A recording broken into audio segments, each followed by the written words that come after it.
Chiefs rookie minicamp is complete, and now we get ready for the next round of off-season workouts the following week. Here to talk about spring football practice on SportsBeat KC for Monday, May 17th, with me, Blair Kirchhoff, are Chiefs beat writers Herbie Teope and Sam McDowell.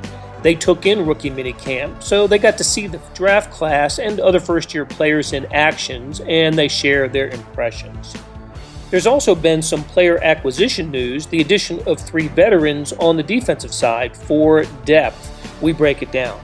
After a break, you'll hear what Andy Reid had to say about the first phase of camp, and you'll also hear from Chiefs' first draft pick, linebacker Nick Bolton from Missouri. Of course, he was taken in the second round, but he was the Chiefs' first draft pick. So let's get started talking Chiefs. Herbie Teope and Sam McDowell are here to talk Chiefs after rookie minicamp.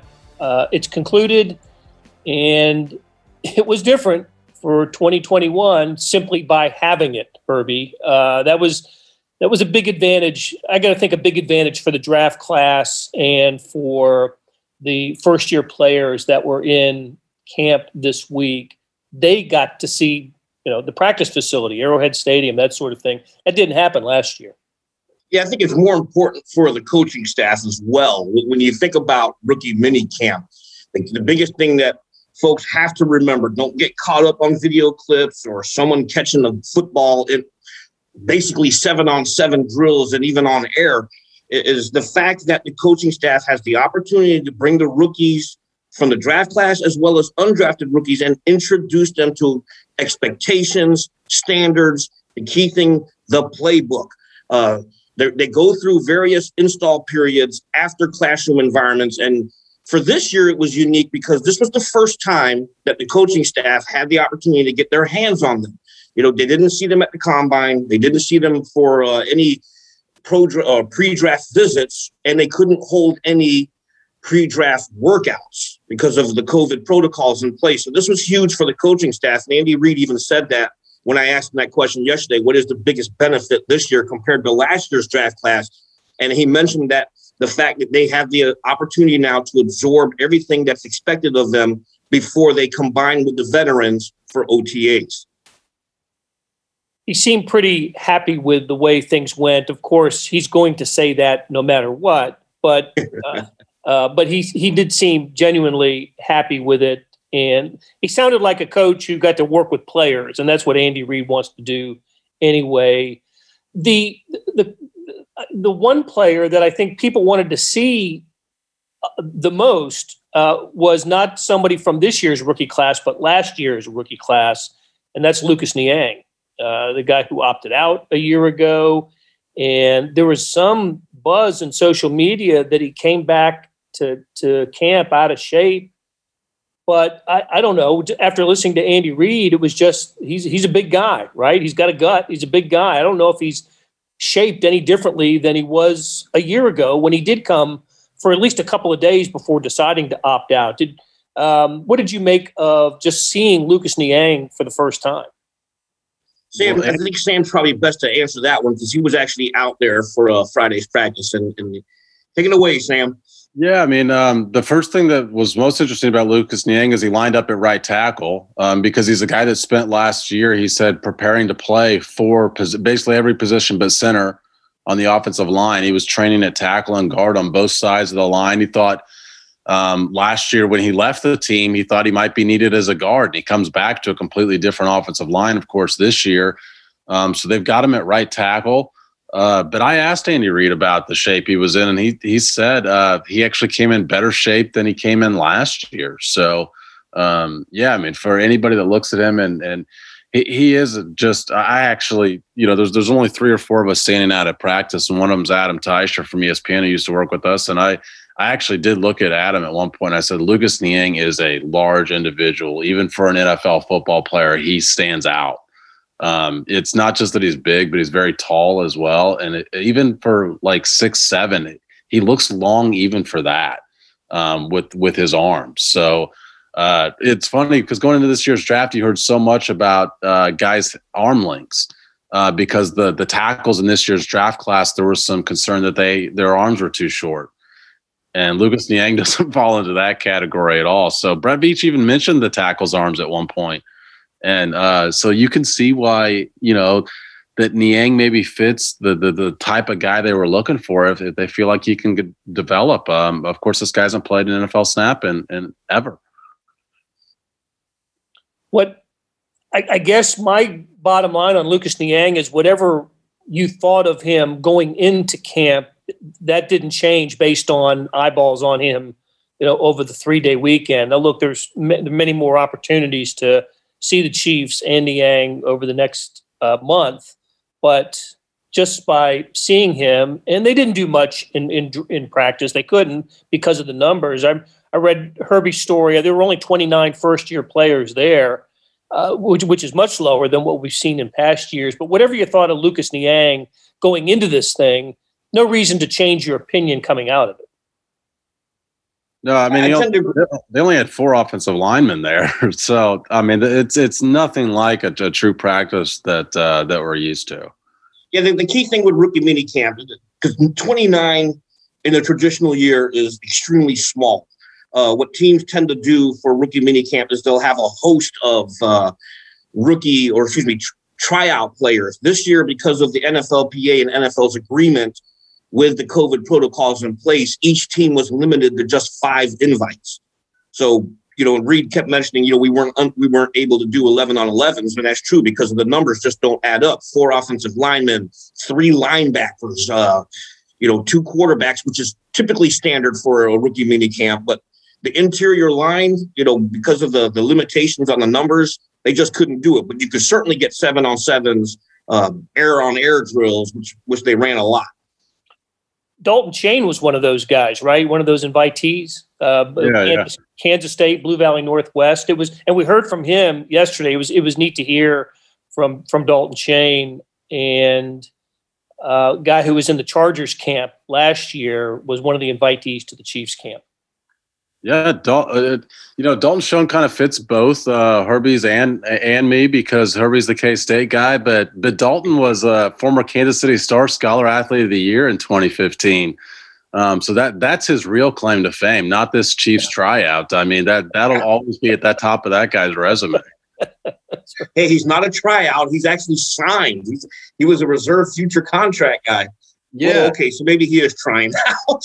but what's interesting about Dalton's story, and both of you guys already know this, but in case somebody else does, I mean, the guy had to walk on at K-State and earn his spot there and becomes a very productive player at Kansas State. I think he had, over 1,500 yards in his career there. And again, I asked him about this yesterday, but he's in a very similar spot now. He's kind of already been through this where nobody expects him to be a guy that makes an impression and earns a spot. So, I mean, of course, he's a long shot knowing, the fact that, like Herbie said, he signed a futures contract back in January. But, I mean, it's a good story, and he's a guy who's overcome the odds once before. Yeah, and K-State is famous for walk-on players. One of the greatest, Jordy Nelson, baby. Oh, no. Kansas State's made a living off invited walk-ons, who a couple of B.J. Finney, another one who ended up in the NFL. And Dalton, just a good story, and good luck to him. I hope I hope he ends up, maybe make the practice squad or something. It'd be good to see him stay in pro football. Hey, before we move on from rookies, I want to ask about one more. And Sam, you wrote about him. And I really liked his sort of change in attitude, and that's Trey Smith, the offensive lineman, who was really ticked off about his draft position.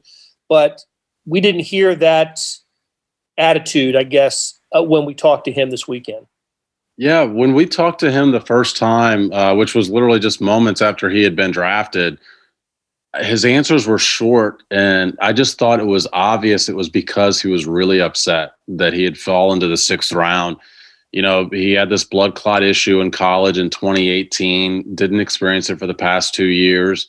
And he was so concerned that was going to happen to him that he explained to teams ahead of time, I've got this under control. I've got a new medication. It's all good. And the Chiefs doctors agreed. And Brett Veach said, we feel like we're more careful than anybody with stuff like this. And we've still thought that this guy was fine. If that's the case, I feel like they got to steal out of Trey Smith. But to your point, Blair, I mean, I felt like we talked to a different guy over the weekend than what we had talked to on draft day, because he was optimistic. He had just decided this is the best situation he feels like he could be in, regardless of where he was taken. He likes the team he's on. He likes the coaches he's with.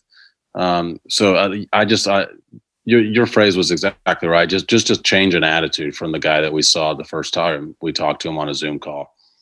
Sam brings up a very good point about, Brett Veach saying that the medical staff, he feels like they're well equipped to deal with these kinds of medical issues because they've experienced it.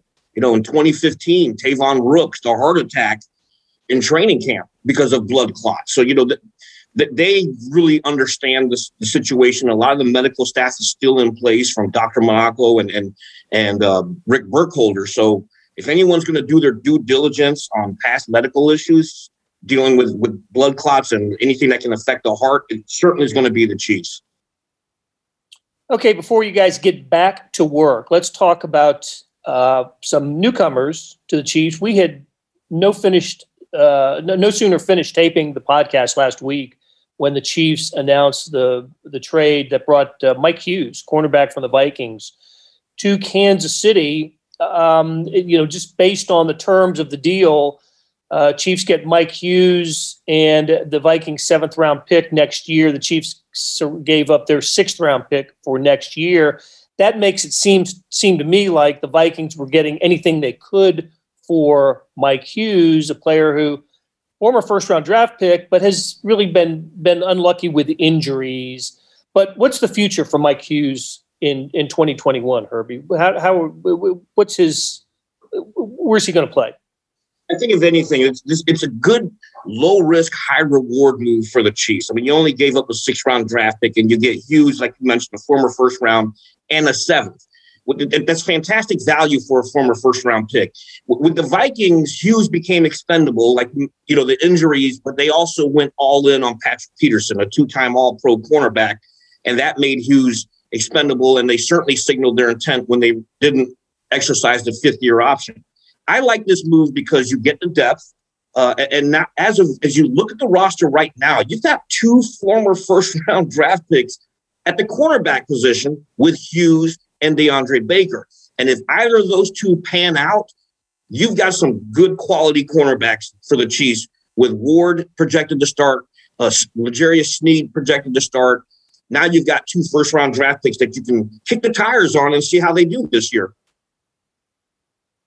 Yeah, the injuries, he tore an ACL his first year, his 6th game, after returning interception for a touchdown in his very first NFL game. And then he's been dealing with a neck injury each of the past 2 seasons. So a little bit unlucky with the injuries. And when you think about the draft position the Chiefs gave up, think about this. Look, if the Chiefs, do what we expect them to do and end up with, draft pick anywhere from 30 to 32 next year, and the Vikings end up somewhere in the middle of their draft round, the Chiefs really only gave up, maybe 15 draft spots or something in the trade for him. So this could turn out to be a really good move for the Chiefs.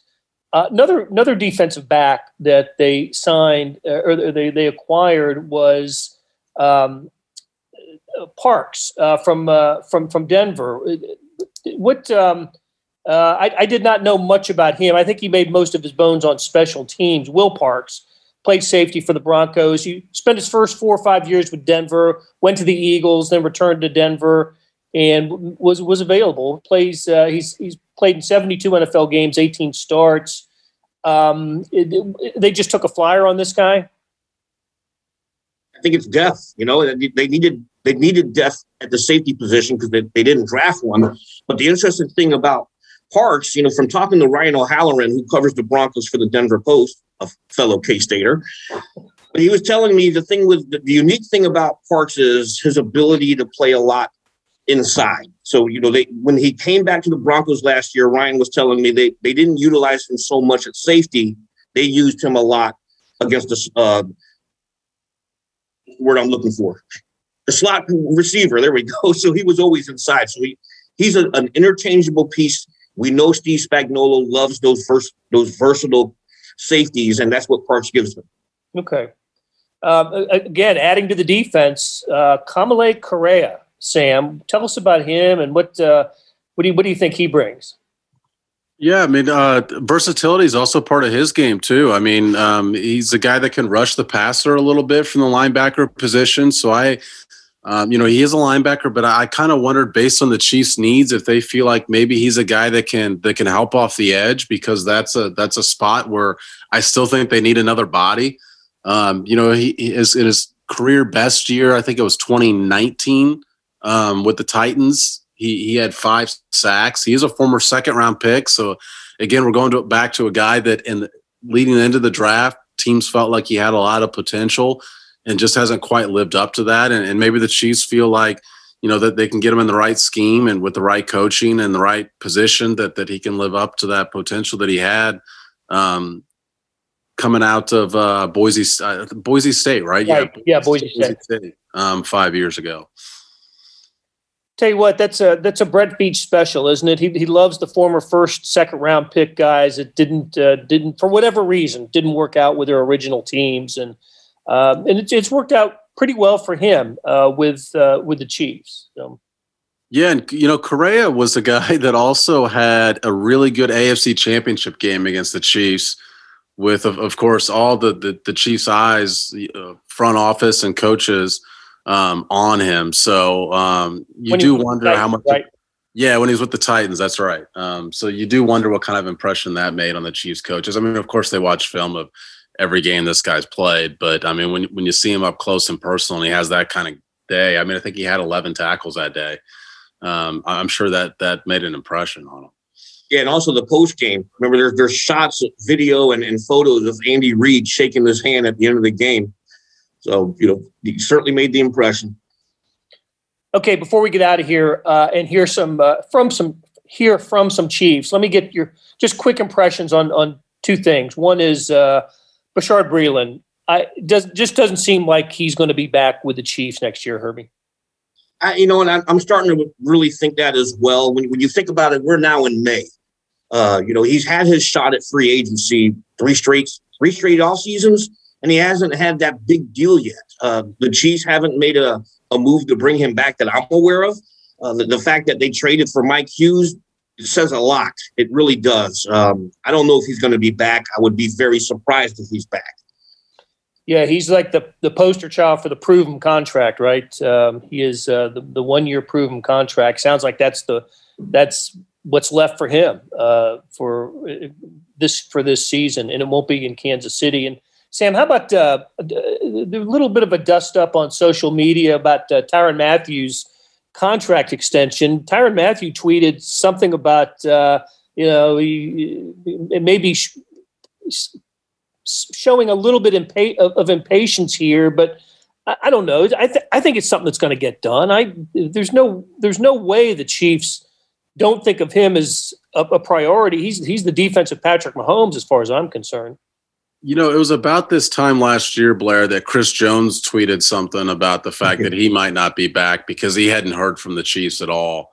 Last offseason, the Chiefs did Patrick Mahomes and Travis Kelce and Chris Jones, and those all came later in the offseason, especially the Mahomes and Kelce deals. And those are most similar to the position that Tyrann Mathieu's in with an extension. So I know it's May 17th and the Chiefs have had so much happen in the offseason already, but it's actually kind of early for that extension talk with guys that you already have under contract. Of course, that comes last in the pecking order for a reason. I mean, you've got to get your draft picks. You're concentrated on free agency. I still think that they should be optimistic that that's going to happen, even if the player is expressing a little impatience with it. I tend to agree with Sam there as well, because Mahomes wasn't done until July. Chris Jones was done like maybe a week, 2 weeks before Mahomes, if I'm not mistaken. And Kelce wasn't done until August, because I remember we were in a SportsBeat conference call when it happened. I had to bring that one up, Herbie, huh? All right, guys. Great conversation. We're going to take a break. When we come back, you'll hear from Andy Reid and Nick Bolton. Hey, it's Blair. We have a special subscription offer for SportsBeat KC listeners, unlimited digital access to the Kansas City Star's award-winning sports coverage. Sign up now for 1 year of Sports Pass for access to all the sports news, features, and columns presented on the kansascity.com site, and it's only $30. That's a 40% savings off our regular rate. Your subscription will automatically renew after the initial term at $50 unless you tell us to cancel. Your subscription helps support the sports coverage of kansascity.com and the Kansas City Star, and that support has never been more important. Please visit kansascity.com/SportsBeatKC offer to get this special offer. And as always, thanks for listening. Listen, it was great to be able to get back on the field with players. What a good group, man. These guys, it wasn't as big a group as we normally have for the rookie mini camp, but boy, did they work hard and really did everything we asked them to do. And Brett's brought some good talent in here to where we could have a good camp. We did a lot of 7-on-7. We were able to hit the red zone today and 7-on-7. Didn't have enough linemen to go through an actual team period, but what we got done was tremendous. And these guys absorbed it, which was it was a real pleasure to coach them. And again, I just appreciate the quality of the player and their effort as they got into this. Anyways, with that, time's yours. Go first to Herbie Teope. Go ahead, Herbie. Hey, Coach. Good afternoon. Herbie. You mentioned the lack of the opportunity to have the players back here for rookie mini camp, and when you compare it to last year without a rookie mini camp, how much of an advantage does this year's draft class have? As far as the acclimation and learning process compared to last year. And I have another question after this. Yeah. So listen, I just think you want to go into training camp with an understanding. So of the new things that you were study and experiment with, as coaches and then on the field as players to make yourself better this next year. So that's what this did. This gave them an opportunity now to hit phase 2 when the veterans are here with an understanding of a base understanding of what's going on. They're going to have to strap it on when the veterans get in because it's gone fast. We're already 4 installs into it, and they're going to have to catch up, and the number of plays and all those things are going to have to catch up. But at least they have a foundation. And then I'd say the same thing for the veterans when they're able to get on the field. Now they've done this in the classroom. Now it's an opportunity to get out and walk through it, and then jog through it, and then run it. And those steps become important when you go into training camp. It gives you an opportunity to be better. Now, Nick Bolton, your second-round draft pick, obviously he doesn't have pads on yet, but how much does he come as advertised from what you've seen over the last 3 daes? Yeah, I'll tell you now. He had a nice interception today, actually, right in the red zone. So he's Tiger tough, man. I mean, he's out there battling, and you have to love it. He's got great instincts. He's very intelligent. Did a nice job. Now we're in shorts, and he's a linebacker. So I mean. I know he probably can't wait till we start hitting and that, but for the drills here, he sure did a nice job. Let's go to Haley Lewis. Go ahead, Haley. Hey, Coach. Just wanted to follow up on what Herbie was saying about how beneficial it was to have the players actually on the field this year versus virtual, and kind of what was the benefit of that this year versus last? Yeah. So again, just the fact that you have an opportunity to go to the next phase. So they'll start phase 2 tomorrow. There's not a whole lot of rest here. They get to rest up and get off their feet this afternoon, but then they're right back at it tomorrow. And then listen, tomorrow phase 2 is mostly lifting and doing that, but there's a little bit on the field work where you can kind of go through some things shortly. I mean, they're short. It's a short day on the field, but for the young guys, just getting they're now going to get acclimated to the 4 installs that the offense has had and the 6 installs that the defense has had, and so on. They're going to get all of that. They're going to have to kind of catch up to it, and then they'll get some extra time. The rookies get extra time tomorrow, and they'll get a little bit more coaching virtually there that and get caught up mentally at least. Let's go next to Adam Teicher. Go ahead, Adam. Hey, Andy. I wanted to ask you about a guy like Lucas Niang, who's coming back off of the opt-out, obviously. There's probably some challenges involved for him, but are there any benefits for a guy in his situation that you see coming back, maybe sitting out that last year? And Brad, I'll have a second question as well. Yeah, I don't know. I mean, the pluses are he was able to keep himself COVID free, and but most of our guys did. So I mean, my credit goes out to everybody that was involved with that. But he's done a nice job in this camp, Adam. I mean, he's a big man, like really a big man that has these beautiful feet. So I look forward to getting him back in the pads and training camp and moving around and and doing what offensive linemen do, the real football part of it. But till then, this gives him a chance to get acclimated mentally and physically as he goes forward. So I think it's a good lead up for him. In his case, did you see any rust this weekend? Could you tell, hey, this is a guy who's been out of football for a year? And if you could, how did you see that? Well, you can tell he's worked. The thing with this, Adam, is there was no offense versus defense with the lines. So we didn't have one-on-ones or any of that. And he had done all that during training camp. So like all players, it's going to that'll be a challenge down the road for him to get back into that. But for right now, he looked tremendous for what we were doing. Good recall there. Let's go next to Harold Kuntz. Go ahead, Harold. Hey, Andy, I want to ask you about Cornell Powell, specifically along with Trey Smith. I noticed that you took some extra time looking at them, kind of exchanged a little word with them while they're going through reps. I'm just curious, what do you kind of say to them to try to calm them down? Because they always kind of mention like, well, that's a Hall of Fame coach there. You know, it's a little bit, I wouldn't say intimidating, but it's a little bit of a mesmerizing thing for them to say. What do you say to them to kind of calm them down and get them going? And what are you impressed by them both? Yeah, I mean, listen, both of them just want to get better.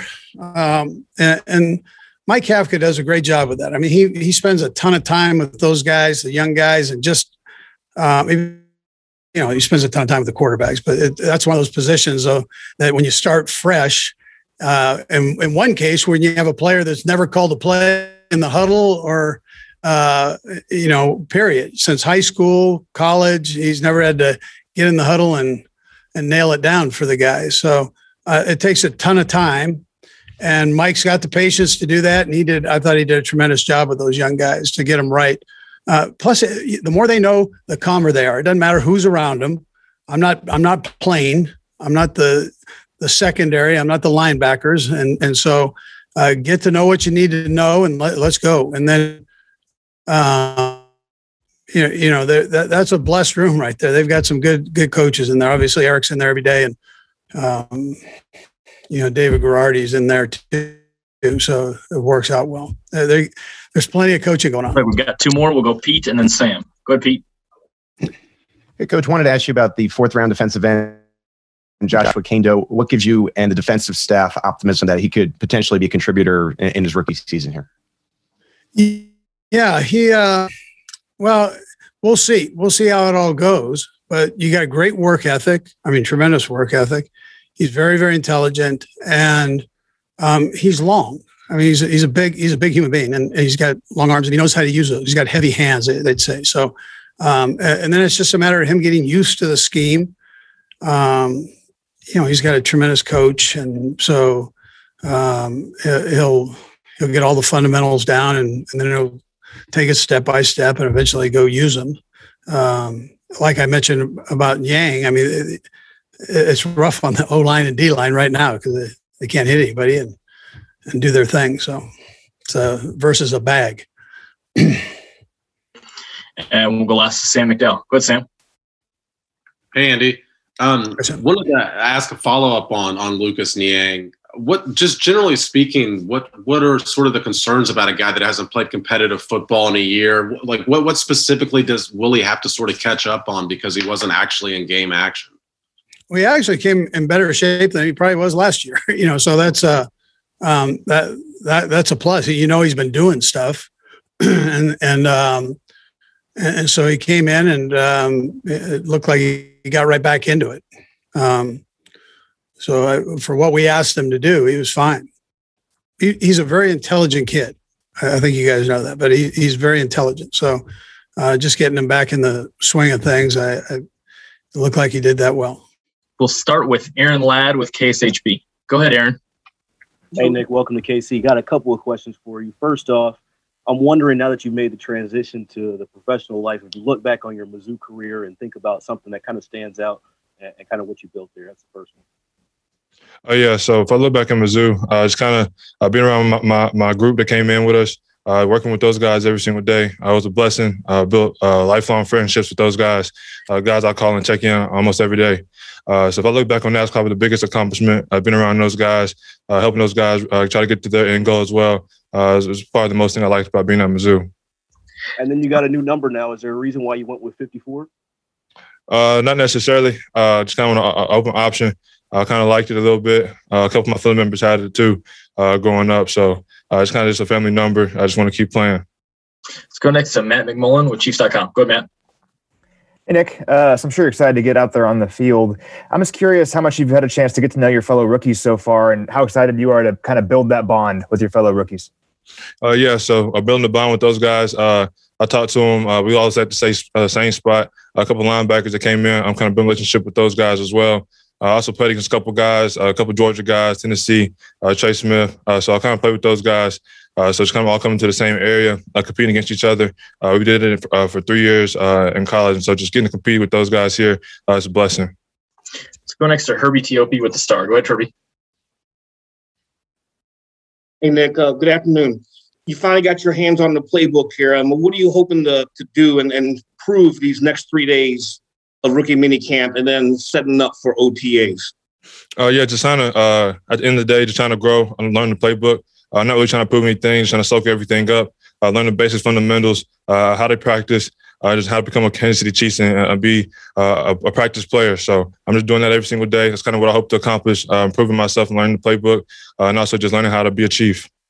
You mentioned earlier that you've been in touch with some of the rookies. What about some of the veterans? Has Anthony Hitchens reached out to you? Yeah, so I talked to Hitch. That's one of my guys. He was actually down there in Dallas when I was down there. So I text him quite a bit. We talked a lot. So just looking forward to building that relationship. Let's go next to Seren Petro. Go ahead, Seren. So curious your thoughts overall on the different linebacking spots. The Chiefs have said that you might play inside, you might play outside. What's your feeling about the difference between the two spots? Right now, I'm just trying to learn the playbook. I don't really have a position. I'm just trying to learn as much as I can throughout these next 3 days, handing OTAs. We don't know a position. I'm just coming in every single day, trying to compete, trying to get better, and trying to expand my knowledge on the playbook. Let's go next to Matt Derrick. Go ahead, Matt.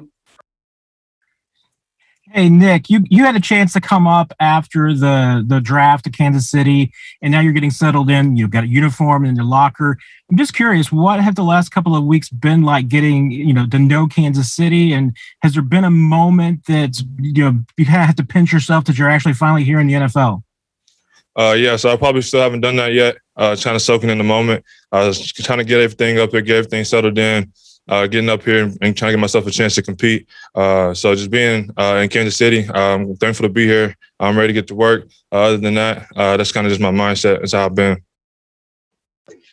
Let's go right down the line. We got 3 left, starting with Darren Smith. Go ahead, Darren. Hey, Nick, a couple quick questions for you. You're in that Chief jersey in front of us for the first time. What's it mean to you to, put on that jersey, that Chief jersey that you'll have on for the next number of years? And then also, you talked about getting together with, learning the playbook. What are you hoping skill-wise to show these coaches this weekend? So to start with the last one, just trying to show I'm a competitor. I just want to compete, try to put myself in a position to make plays within the scheme. So that's kind of what my mindset's been. And then what was the first question you asked again? Oh, hold on, Nick. Let me unmute him real quick. There you go, Darren. Yeah, my first question was, you wearing a Chief jersey. What's it mean to you to have that NFL jersey, and what's it mean to you to be a Kansas City Chiefs now that you have the jersey on officially? So it means a lot. A world-class organization. These guys have been winning for a while. They did it before I even got here. So just watching that, being in Missouri, watching these guys go out there and compete at a high level week in and week out, play good defense, play good special teams, and be good on offense. So it's just a blessing to be here. I'm just putting myself in position to compete. That's all I hope for. Let's go next to Harold Kuntz. Go ahead, Harold. Nick, congrats on your first day. I kind of asked this question of many rookies. Obviously, now you're in the NFL. You're going to be a millionaire soon. How many second cousins have you kind of got over the phone recently that have called you, and how many family members that you didn't know had your number called you? No, that's not really how my family really operates to this point. They're kind of respecting my time, respecting what I'm trying to do. So they kind of do what they need to do on that ends of it. So I really have any of my family to congratulate me a little bit. I had that. So I'm thankful for that, for my family members sitting there supporting me back at home. But other than that, though, that's really all I got for that one. And let's go last to Pete Sweeney. Go ahead, Pete. Hey, Nick, my question's about Andy Hill. I was just curious, to your knowledge, how much he vouched for you to get drafted here, and what have your conversations been like since coming aboard? So Coach Hill, I had the blessing to have Coach Hill as a coach for me 2 years, my freshman and sophomore season.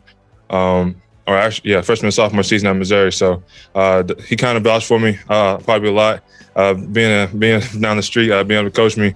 So I appreciate him for that. But since I got here, just kind of welcomed me in, trying to teach me a little bit of special teams as much as I can. I'm trying to suck up as much knowledge as I can from him to put myself in position to help us on special teams. So again, he probably vouched for me quite a bit, being from right down the street.